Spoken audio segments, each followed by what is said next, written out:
এখন চলে যাব হচ্ছে আমরা একটা সিভিকে, একটা সুন্দর একটা সিভিক মাশাআল্লাহ।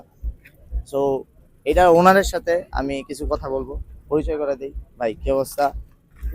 আচ্ছা নাজমুল ভাই, এখন আপনাকে তিনটা কোশ্চেন করব, যেটা হচ্ছে অ্যান্সার করলে ভাই আপনি কিছু পাবেন না আনফরচুনেটলি, কিন্তু নেক্সট টাইম আমি ট্রাই করবো যে দেওয়ার। আচ্ছা, সো তিনটা কোশ্চেনের মধ্যে ফার্স্ট কোশ্চেন হচ্ছে break down your modification cost. Approx overall with the car or not? Without the কার।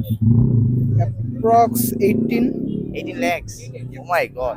আচ্ছা আমি যদি টুকিটাকে একটু জানতে চাই যে 18 lakhs এর মধ্যে কি কি পড়ে, তাহলে একটু আমাদের ভিউয়ারদের একটু 18 ইজি lakhs এর মধ্যে ফার্স্টলি আমি যেটা বলবো মেইন যে জিনিসটা সেটা হচ্ছে ব্রেকস। হয়। ফুললি এখন কাস্টমাইজ আর কি ব্রেক সিস্টেম করা আছে, ব্রেম্বোর full setup with rotors and calipers and brake pads and Everything. Brake line Oh my full, একদম ফুল।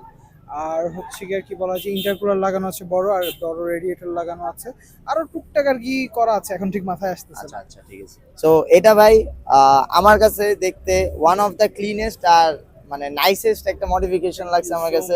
ঠিক আছে ভাইয়া, thank you, thanks a lot. আর নেক্সট টাইম আপনার গাড়ি রিভিউ করার আমি ট্রাই করবো যদি অবশ্যই, পসিবল। অবশ্যই। ঠিক আছে ভাইয়া, থ্যাংক ইউ।